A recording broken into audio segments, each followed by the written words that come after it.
Hey everyone, I'm back, and today we're going to be talking about Megamind. And this movie came out in 2010, and it's starring Will Ferrell, Brad Pitt, Jonah Hill, and J.K. Simmons is in it, who I didn't realize until the very end.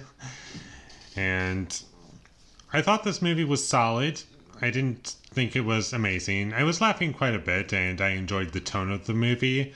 And I like that it didn't take itself super seriously, and there's some serious moments in there, but for the most part, it's a goofy movie, and I was laughing a decent amount. And if you're looking for a kids movie that's going to keep people entertained, then this is a good one to pick.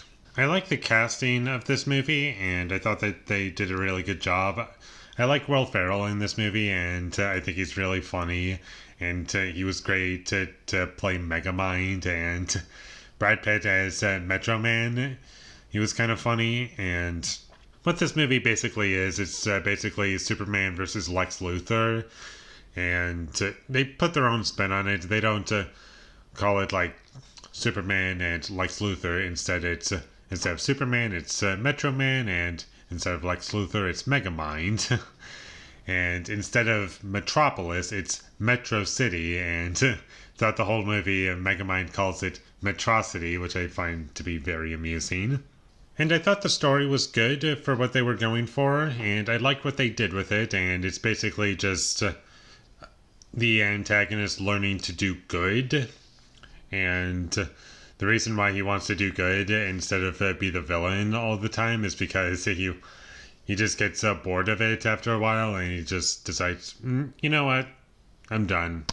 I can't do this anymore.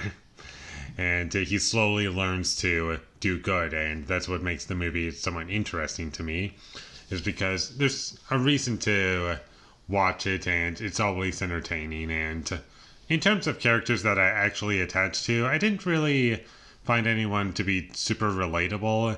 I just understood the characters and what they were going for, and some characters they don't really have any development, and the only thing they kind of have that's kind of funny is the casting decision. Like the warden is voiced by J.K. Simmons, and that's kind of funny, and that's literally his character, just the warden. And there are some interesting ideas in this movie that I like, and I'm not going to say what they are because I don't want to spoil anything, but they were interesting as to what they were kind of going for, and I liked some things that this movie goes after, and the action in this movie is fun to watch. And if I were to criticize anything, it's that sometimes the laws of physics just don't apply to this movie, and it kind of just picks and chooses when the laws of physics apply or not. And this movie is very fast-paced, and it's kind of by design to do that, so you don't question how stupid certain things are. But once you do start to think about it, after you're done watching the movie, you start to realize, that doesn't make sense, that doesn't make sense, but I do still enjoy the movie, even with all of these criticisms that I have. And the music, I didn't really think it was anything special. I liked some of the soundtrack choices, and I thought they were kind of funny, but that was about it when it comes to the music. And it's composed by Hans Zimmer, which surprised me, and the reason it was so surprising to me is because I didn't even notice it.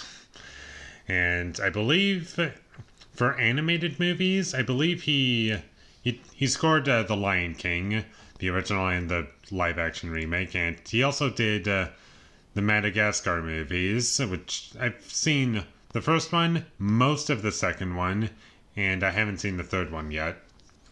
And the director is pretty much just been doing DreamWorks movies. He did the Madagascar trilogy, he did Boss Baby 1 and 2, and while I haven't seen many of those, this movie definitely seems to be much better than any of those films.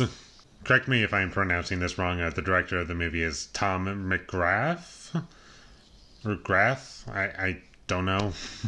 I've never said his name before. This is probably his best movie, from what I can tell. And the only other thing that I wasn't a huge fan of was Jonah Hill. I found him to be kind of annoying in this movie.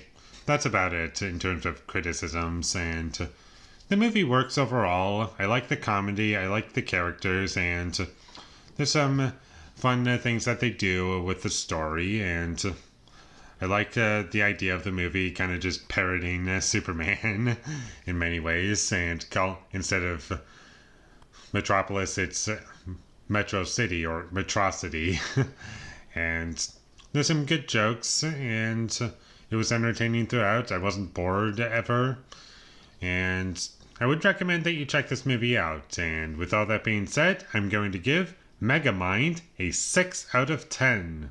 Thank you for watching my videos as always. If you enjoyed this review, be sure to leave a like and comment down below what you thought of Megamind, and my social media links, they will all be in the description, so follow me there. And last but not least, subscribe to be a part of Foley Nation, and I'll see you when I get my next review up, and that is going to be for...